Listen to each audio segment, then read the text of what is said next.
Bonjour et bienvenue sur TV Souston, votre télévision locale, pour le journal du mercredi 13 juillet. 7000 hectares de forêt, 6 km de plage, 5 plans d'eau et plus de 7700 habitants à l'année. Souston a bien des atouts et attire chaque année de nouveaux habitants. Alors, pour leur souhaiter la bienvenue, samedi dernier, la municipalité leur avait réservé une journée conviviale, l'une chancelade. Comme chaque année, la municipalité donne rendez-vous à ses nouveaux arrivants et à Souston l'accueil se veut généreux. C'est donc une journée aux multiples animations qui s'annonçaient, en commençant par un petit historique de la ville par monsieur le maire dans la bonne humeur. Alors aujourd'hui, nous accueillons avec énormément de plaisir les nouveaux Soustonnais. Il y en est arrivé 210 cette année dans notre ville.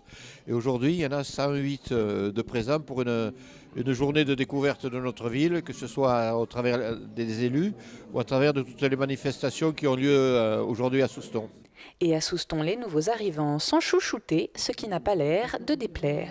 On accueille officiellement les nouveaux arrivants. Ensuite, il y a une démonstration de l'association du Cercle Taurin, puisque c'est la journée du taureau. Donc ils vont aller découvrir cette activité. Ensuite, on déjeune tous ensemble. Puis cet après-midi, ils découvriront ou bien la course landaise, ou bien l'opéra, puisqu'il y a un festival d'opéra ici à Souston, ou bien le national de pétanque. C'est-à-dire qu'on essaye de leur montrer ce qui fait l'âme de notre ville, ses racines, c'est-à-dire la tauromachie, la course landaise, les loisirs et la culture. Tout ce qui fait qu'on se trouve bien à Souston. Ah, je trouve ça sympa. L'initiation à la tauromachie, en particulier, nous avons 2 petits-fils qui sont là, c'est vraiment bien. Et puis, l'occasion de rencontrer des gens, pour nous, c'est exceptionnel, quoi, de façon à pouvoir nous intégrer un petit peu plus rapidement. Surprise et puis très, très heureuse. Je vois qu'il y a beaucoup de nouveaux Soustonnais et c'est extraordinaire ça. La ville grandit, il y a beaucoup d'enfants, moi j'aime bien, donc tout va bien. Venus de loin ou de près, et surtout de tout âge, ils ont tous choisi Souston. On est deux, quoi. Mon mari est landais, moi je suis paloise et on est arrivé en février. Mon mari a trouvé du travail à côté de Dax et je voulais pas habiter à Dax, je voulais habiter entre Bayonne et Dax, et Souston c'était la ville qui avait le plus de choses qui étaient intéressantes, avec les supermarchés, les médecins, les pharmacies, tout ça, il y avait tout sur place. Et c'était mieux pour les enfants parce qu'on a 2 enfants de 3 et 1 an. J'arrive de Vieux-Boucau-les-Bains, c'est-à-dire tout proche, et je suis là depuis le 24 décembre. Voilà, et puis je connais Souston quand même, hein. Depuis 40 ans que j'étais à Vieux-Boucau, j'ai trouvé une maison à Souston qui était dans mes prix, qui était très bien placée au centre-ville. J'ai un très grand jardin, donc je suis contente.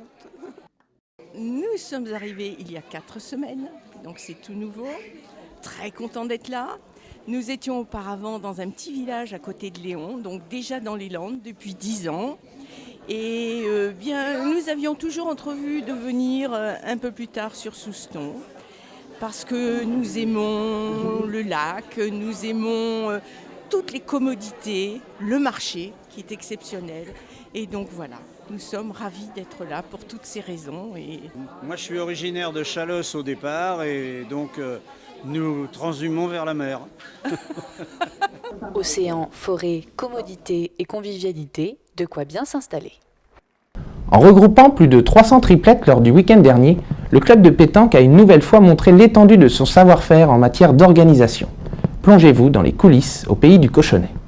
Lors du 13e national de pétanque à Souston, une centaine de bénévoles ont dû gérer cet événement annuel. Les gars, les licenciés de la pétanque, ils ont une semaine de boulot avant de d'organiser tout ça. Aller tout mettre en place, tout. Une semaine de travail. Ouais. Et après, à la semaine, c'est pour tout ranger, tout. Ça va plus vite.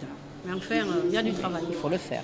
Alors, c'est tous des bénévoles de l'AS Souston Pétanque, avec beaucoup de la famille, qui font partie des pitchouns, du rugby, du foot, du tennis et de la pelote. Moi, je viens en tant que bénévole parce que mon mari est licencié à la pétanque. Là, on vient donner un coup de main au cuistot là, pour faire les repas. Tous à leur poste, chaque bénévole avait une tâche bien précise. Nous avons un président qui nous cadre tout, c'est super. Donc moi, je m'occupe de l'administratif, donc les inscriptions, les coups de téléphone, les emails. On fait le planning 15 jours avant et on sait qui est à quel poste. Entre ceux qui tracent les terrains, ceux qui montent nos bars, les ficelles, les planches, ceux qui montent le bar, les chapiteaux, ceux qui préparent à manger. 800 repas ont été servis entre midi et 14h grâce à la participation de tous les bénévoles. À partir c'est de midi ou de 12h à 14h que ça bourre parce que ça rigole pas. Ils arrêtent la pétanque de midi de 12h à 14h, donc ils viennent tous manger, quoi.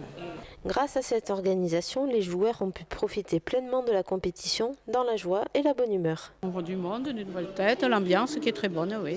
Nous finissons par un petit repas, c'est très comme ça, c'est convivial.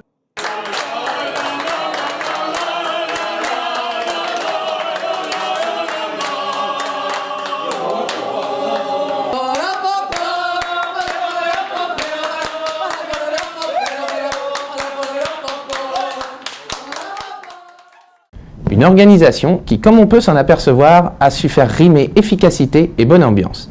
Découvrez maintenant un autre garant de la bonne ambiance de ce 13e national de pétanque, le corps arbitral. À la fois acteur et spectateur, il veille au bon déroulement du tournoi avec subtilité, comme nous l'explique l'arbitre en chef de la compétition. Ils sont souvent discrets, mais pourtant indispensables lors des compétitions. Il s'agit bien des arbitres. D'habitude 1 pour 64 équipes, lors du national de pétanque à Souston, exceptionnellement, ils étaient 7 répartis sur les différentes zones. Avant le début de la compétition, j'ai réuni tous les arbitres, je leur ai donné mes consignes, voilà, comment nous allions arbitrer pour aujourd'hui, donner leur affectation. En tant qu'arbitre, bien sûr, on arrive 1 heure avant pour voir les terrains, s'ils sont réglementaires, conformes, s'il y a l'éclairage. Et après, on fait l'application du règlement de jeu. Il faut voir sans être vu. C'est-à-dire qu'on voit tout, mais on fait un arbitrage qui est discret. Mais tout en sachant que si on doit intervenir, on interviendra. Bien sûr avec pédagogie, courtoisie, politesse auprès des joueurs. Autrement, après, il va y avoir des dérapages avec les joueurs ou les équipes. Parce que le conflit, c'est comme un feu, c'est à la naissance qu'on doit l'éteindre. L'arbitre, il doit le faire part au public aussi qu'il est intervenu et qu'il a déjà dit une remarque aux joueurs ou un rappel à l'ordre, comme on dit, avant de sanctionner.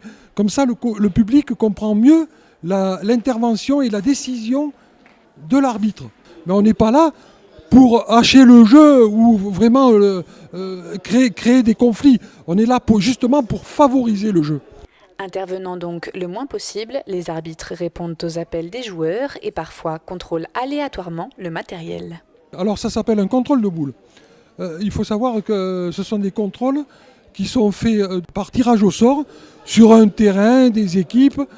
Il s'agit d'intervenir à la fin de la main et puis de ramasser ou de faire ramasser les boules des joueurs, les amener à l'appareil de contrôle que l'on appelle l'assiette parce que ça ressemble à une assiette. On pèse la boule.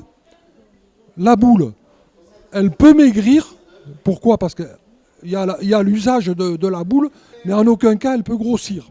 On la pèse. Après, il y a l'appareil de contrôle qui permet de détecter les boules qui sont non réglementaires, mais ce sont les boules sablées, fadées ou truquées qu'on dit. On a aussi le chiffre du poids, le label du poids qui doivent être gravés et lisibles en permanence sur les boules. Parfois dans des situations délicates, les arbitres sont avant tout des amoureux de la pétanque. Soit c'est par passion ou c'est inné, mais on ne devient pas arbitre comme ça par hasard. Déjà, il faut avoir des qualités telles que la rigueur, le respect du règlement. C'est pas facile de faire appliquer le règlement, mais la finalité, justement, c'est de se faire respecter et de faire respecter le règlement. Et ce qu'il faut se dire, c'est qu'une compétition sans arbitre, c'est plus une compétition. Voilà. Cette édition est maintenant terminée. Je vous donne rendez-vous mercredi prochain pour une nouvelle édition du journal de TV Souston, votre télévision locale. D'ici là, je vous souhaite de passer une très bonne semaine.